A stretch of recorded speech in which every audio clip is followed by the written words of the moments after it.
And if I should die tonight, celebrating life. Pray I did it right.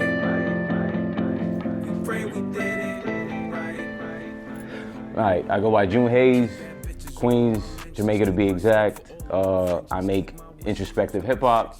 It's been a journey so far, and what do I want people to know?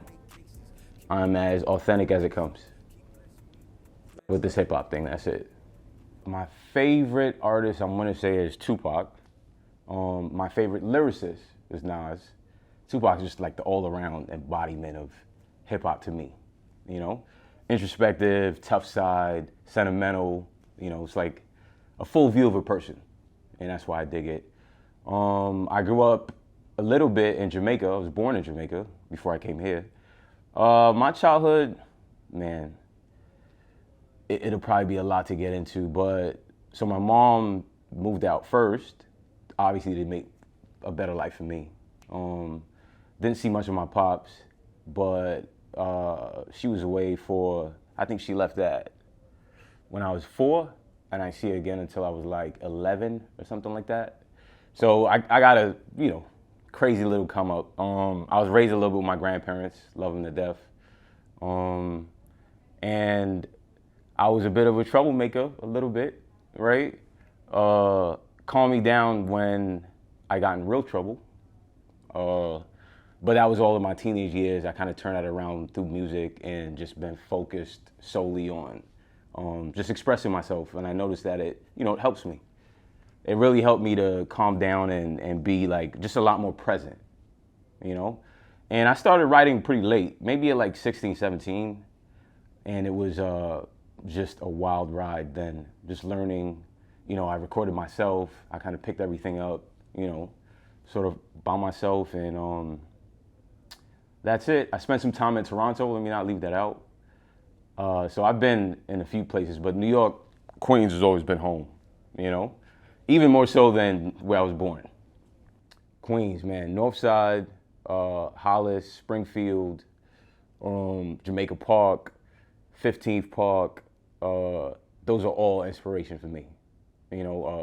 Farmers Boulevard, Baisley, 50, he's from around that area, right? Like South Side, but I'm more like Hillside, Springfield and all that. Queens and me has always been like, I don't know how many times you've been in New York, but it changes a lot. If you're in Brooklyn, it's, gets gentrified. Queens remains because everyone owns, right? So if you grew up in a house, you take over that house, and that's how it's been. So we don't really have the whole gentrification thing. My neighborhood is like everybody I've seen all the time. Nothing's changed. You know what I mean? And I always appreciated that about it. We get made fun of a lot from the other boroughs, but that's because we cooler and everybody hates. But that's it. And I take pride in us having a whole bunch of prolific artists. That's my inspiration too. Ja is from like a couple blocks over from where I used to be at, and LL Cool J, we played in the park where he came up. You know what I mean? Like, so it's real historic for me in the sense of hip hop and just neighborhood and having a sense of pride in that and carrying that on, So that's what Queens is for me. And if I should die tonight, celebrating life. I pray I did it. Because I'm so introspective, everything I write down is like a story of what I've seen or something that inspired me or something that hurt me or, so it's all centered around just like maybe 5 square blocks, right? And you get that much inspiration from that. Whenever I leave, say, because I go to Toronto a lot or, Western Canada or wherever I go to DC or LA or something, I always miss it because there's nothing like it. I've noticed that. You just won't get that feel, the people, you just don't get that everywhere. And I feel like we have that, and it's not something that people come into and change, right? Like, it'll remain authentic, it'll always feel like home, and I don't see it changing that way, So that's an inspiration a lot when I'm writing, for sure. And because I'm Jamaican, and Jamaica Avenue. It's like it merged perfectly, right? It's like divine almost. So that's all the inspiration for me. The first thing I do is grab the instrumental. I don't write before that. I need to hear it, be inspired, and generally, I could be in a mode of I want to talk about the past, or I want to talk about something that bothers me, or I'll touch on something political, or man, it's always a feeling though.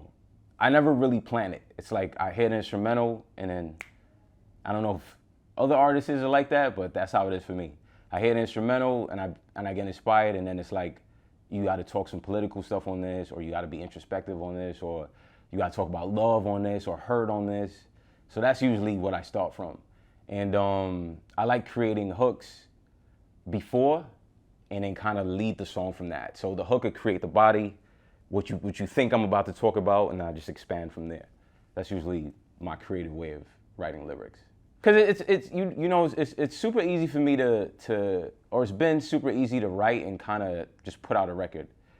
And I think my only issue used to be that I didn't have the revenue to pump it out. And that kind of changed in the last like 3 years, you know? And so, man, what's really cool about that is I've been doing it for a minute. You know, my first record as June is from 2011, Purple. And what happened with that song is Call of Duty was real big, and they kept using it in clips. I guess because of the lyrics in the record, it's like standing at the bottom, aiming for the top, right? So it kind of sounds like what you're doing, right? And from there, that went viral, and that was like my first little taste of, oh, this is possible, right? So yeah. Told you not to love me, why you wanna stay tonight? Break hard, know my luggage feel like in between a flight. Never been enough, never trust. Oh man, I'm a hater. I don't really collaborate a lot. I don't.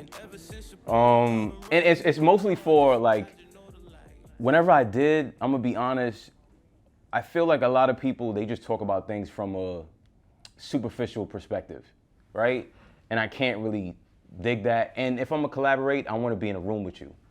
I gotta feel that you're on the same page as me when it comes to this, you know, artistry. You know what I mean? So I do have great relationships though with producers, because you're the one setting the backdrop for me, right? So with them, it's just, once I realize that they know my sound, it's easy, you know, and they're excited about what I'll do because they hear me on the record. I like those type of collabs.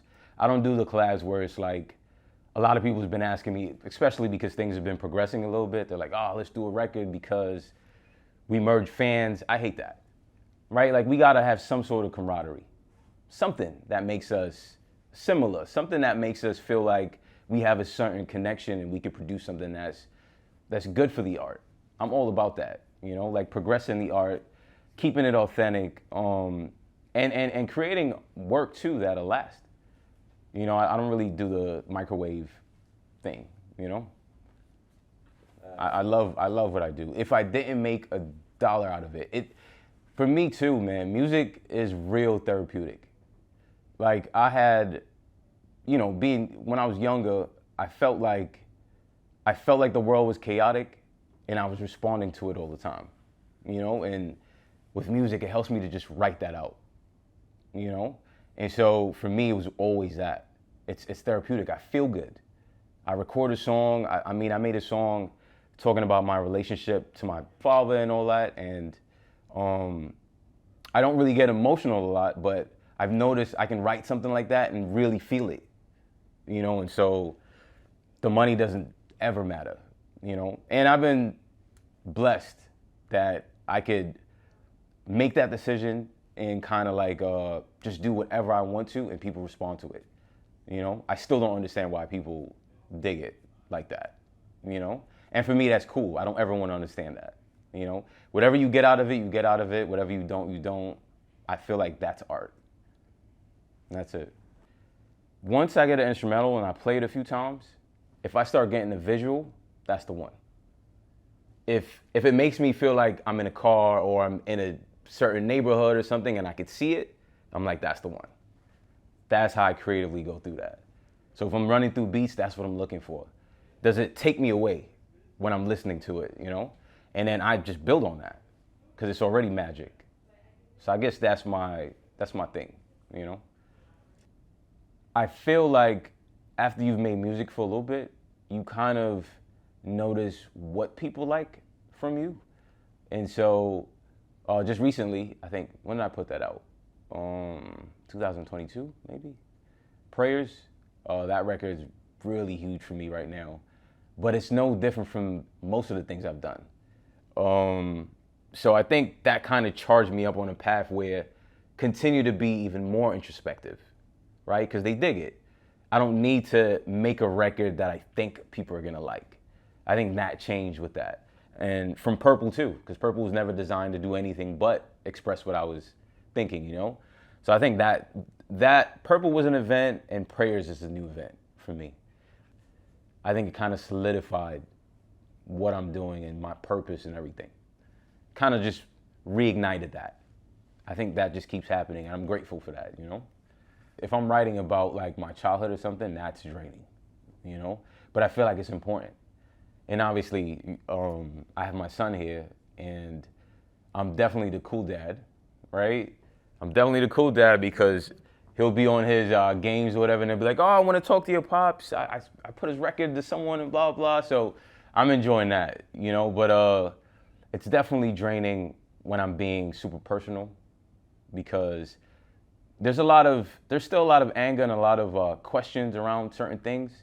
And it doesn't matter how much I express it. Sometimes I feel like I can't find my justification to be like, this happened because of this, you know?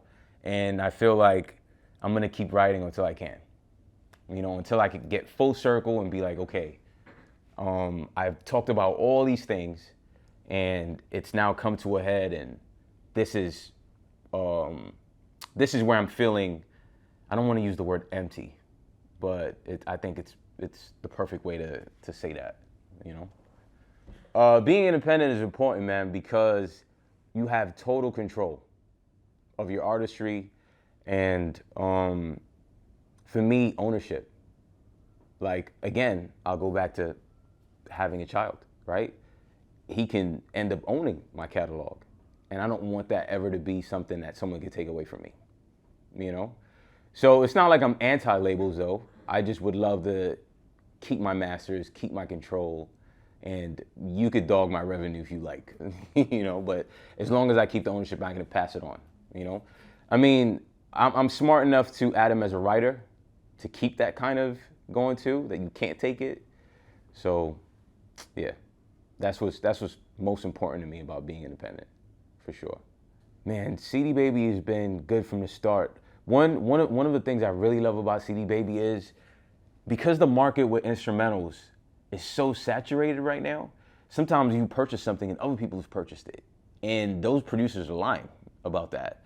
CD Baby always seems to find for me that you're not gonna get YouTube ID creation from this. Someone else already, you know, kind of registered this song or this instrumental or whatever. And I've always appreciated that. It's not like a hack job. It's not rushed like other platforms, you know?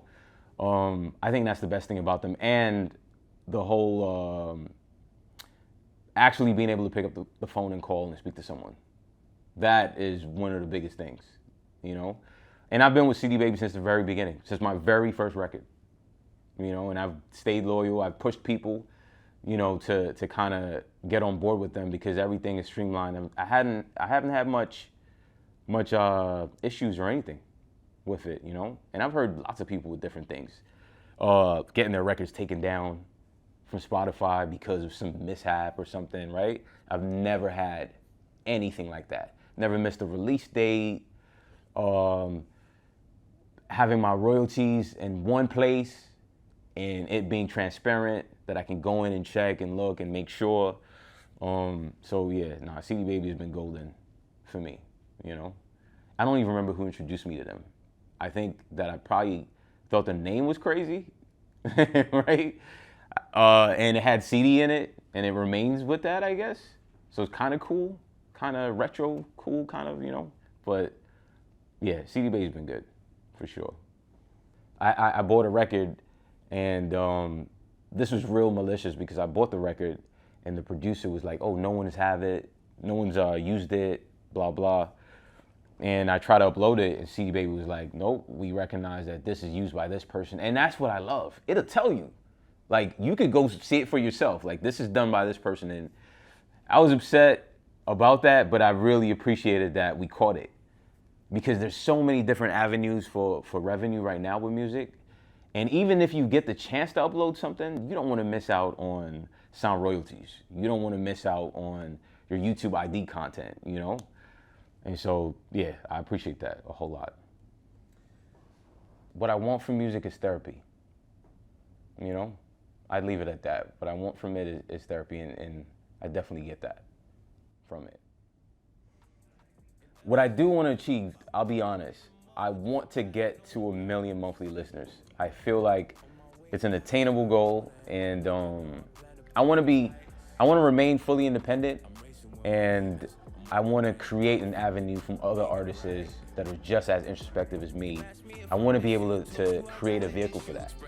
You know, when I'm too old and gray to be cool to anybody, you know, I could usher in someone new. Hopefully from Queens too. Love kills every time it take a piece of me. Where the f is my dignity?